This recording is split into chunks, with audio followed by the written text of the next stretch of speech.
अस्सलाम वालेकुम, आपका दोस्त रामस के ठोकर। आज का हमारा कंटेंट द हाइब्रिड टीवी पे क्योंकि शो नहीं है। ये एक आपके लिए एक मुनफिद प्रोग्राम लेके आए हैं जो कि करंट अफेयर पे होगा।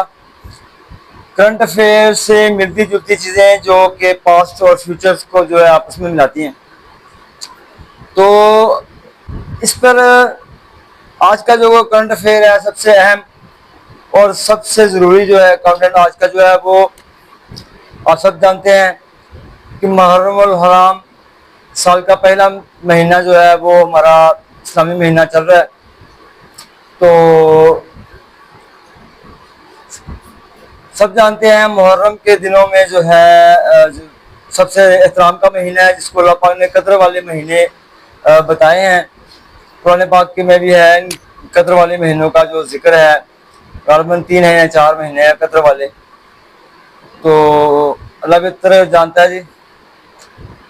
कदर जिस तरह की जानी चाहिए, तो वैसे तो हमारा जो है पाकिस्तानी माशरा से डेवलप नहीं हुआ जैसे कदर करनी चाहिए इन महीनों की, इन दिनों की। तो इसके ऊपर जो हम आज बात करेंगे कि मुहर्रम और हराम क्या है। और मैं इसमें जो है सबसे अहम बात ये करना चाहता हूँ अपनी बात के आगाज में ही कि ये मेरा ओपिनियन है, मेरी ज़ाती राय है। जो भी बात करूँगा इसके ऊपर जो है मैं अपने उलमा कराम से इस्लाह चाहूँगा, और इससे मैं जो है अपने जो इस्लामी स्कॉलर्स हैं मुकातबा फितर के, क्योंकि बैनुल मज़ाहब अमन कमेटी नेशनल टाउन का सदर होने के नाते मेरा जो है सिर्फ काम मज़ाहब के दरमियान हम आहंगी और उनके दरमियान अमन पैदा करना नहीं है। सबसे ज़्यादा अगर हम जाते हैं कहीं से दूसरे मज़हब के लोगों से मिलते हैं, जैसे हमारे पाकिस्तान में से सिख हैं, हिंदू हैं और क्रिश्चियन हैं ज़्यादा, और क्रिश्चियन इन तीनों के साथ साथ जो है सबसे अहम कादियानी है। ये जो गैर मुस्लिम और दीन इस्लाम को नहीं मानते, जो दीन इस्लाम के दायरे में नहीं आते ये लोग, इनसे हम मांगे करने जाते हैं तो पता चलता है वो हमें 4 वीडियोस दिखा देते हैं अपनी की जाए ये देखें आपको तो फिर अपनी लड़ाइयाँ नहीं मुकती, खत्म हो रही। सॉरी, तो आप हमारे दरमियान क्या हम मांगी पैदा करने आए हैं।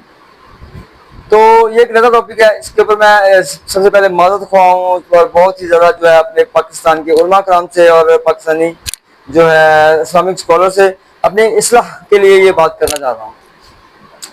सबसे पहली बात है कि इस महीने के मुतल्लक बात करेंगे जब कि हज़रत आदम अलैहिस्सलाम के बारे में कुरान पाक में जिक्र है। इसका मफ़हूम बयान कर रहा हूँ। जिक्र तो जो असल उलमा कराम बयान करते हैं कि एग्जैक्ट क्या है, तो उसका मफ़हूम जो हमने सुना पड़ा है कि अल्लाह पाक ने आदम अलैहिस्सलाम को फरिश्तों के सामने किया और दोनों के दरमियान अल्लाह पाक ने यह मुकालमा फरमाया कि फरिश्तों से कहा आप इन लोगों के इन चीज़ों के नाम बताएं। फरिश्तों से कहा आप इन चीज़ों के नाम बताएं, तो फरिश्ते ना बता सके। जब आदम अलैहिस्सलाम से कहा गया कि आदम अलैहिस्सलाम आप इनके नाम बताएं, तो हज़रत आदम अलैहिस्सलाम ने उनके नाम बता दिए। तो फिर अल्लाह पाक ने फरमाया फरिश्तों को कि सब अब सजदे में आदम अलैहिस्सलाम को सजदा करो। जहाँ पे अज़ाज़ील नामी एक मुकर्रब जी भी था, वहाँ पे कोई कहना फरिश्तों में था, आग में था, गालिबन आग वालों में था। कुरान पाक के रूह के मुताबिक अगर देखें तो वो आग वालों में से था, जिन्नात में से था, जो कि फरिश्तों की जमात में आके मिला और मुकर्रब हुआ। उस वक्त उसका नाम अज़ाज़ील था। उसने कहा जी मैं तो नहीं सजदा करता, लाइए आपके सिवा मैं किसी को सजदा नहीं करता। उसका अगला टॉपिक है जिन चीज़ों के नाम पूछे गए जब जन्नत बन गई। सबसे पहले आपको भी बताया है कि जन्नत जब बनाई गई है तो तब हज़रत जिब्राइल अलैहिस्सलाम जो थे मौजूद थे, क्योंकि ये मुकालमा में आपको सबको पता है कि सबसे पहले जब अल्लाह पाक जिब्राइल अलैहिस्सलाम ने फरमाया कि अल्लाह पाक ने मुझे बनाया, तब मुझसे सितारे का पूछा गया तो उन्होंने कहा हाँ जी एक सितारा था। तो जिब्राइल अलैहिस्सलाम फरिश्तों की जमात में खड़े उन चीज़ों के नाम तो ना बता सके, इसलिए जब जन्नत और दोज़ख ये चीज़ें बन रही थी इसका मतलब जिब्राइल अलैहिस्सलाम मौजूद हो सकता है कि हज़रत मिकाईल अलैहिस्सलाम भी मौजूद हो, हज़रत इज़राइल अलैहिस्सलाम भी मौजूद हो और हज़रत इसराफील अलैहिस्सलाम भी मौजूद हो।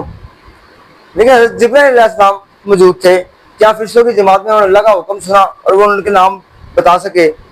तो डेफिनेटली जब जन्नत उनके सामने बनी है तो तमाम फल पौधे ये चीजें उनको पता है क्या क्या चीजें बन रही है, कैसे कैसे बन रही है, क्या क्या है। तो नाम किसी चीजों के नहीं पूछे गए होंगे, ये नाम पंचतन पाक सखी अजपाल के ही पूछे गए हैं, जिनमें हमारे अल्लाह के प्यारे महबूब हज़रत मोहम्मद सल्लल्लाहु अलैहि वसल्लम। ये मेरे ऐसे करने का मकसद है, जब ये हम ऐसे करते हैं तो किसी फिरके को डिफाइन नहीं करते हम। ऐसे करने का मतलब है कि जहाँ कहीं मोहम्मद सल्लल्लाहु अलैहि वसल्लम का नाम आया तो किसी ने ये इशारा किया, अगर मेरा दिमाग किसी और बात पे लगा हुआ है या मैं किसी और बात में उलझा हूँ तो उसके इशारे को देख के फौरन दुरूद शरीफ पढ़ो।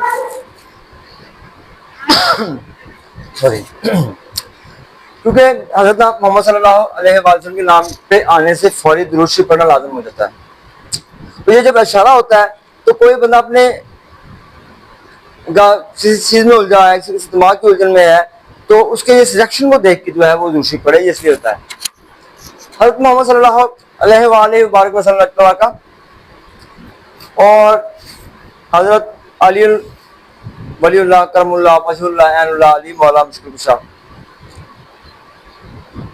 और जी तैयबा तहरा दुख्तर रसूल अम्मा हसन हुसैन अलैहिस्सलाम, हज़रत बीबी फातिमा ज़हरा सलामुल्लाह अलैहा लजपाल और जन्नती नौजवानों के सरदार, दुनिया के भी सरदार, बादशाह, कौनैन के बादशाह, दुनिया में रहते हुए जन्नतों के तो जिसमें जितने भी दर्जात आते हैं तो समझ लें कि उन सब के बादशाह, उन सब के सरदार इमाम हसन अलैहिस्सलाम और हज़रत इमाम हुसैन अलैहिस्सलाम।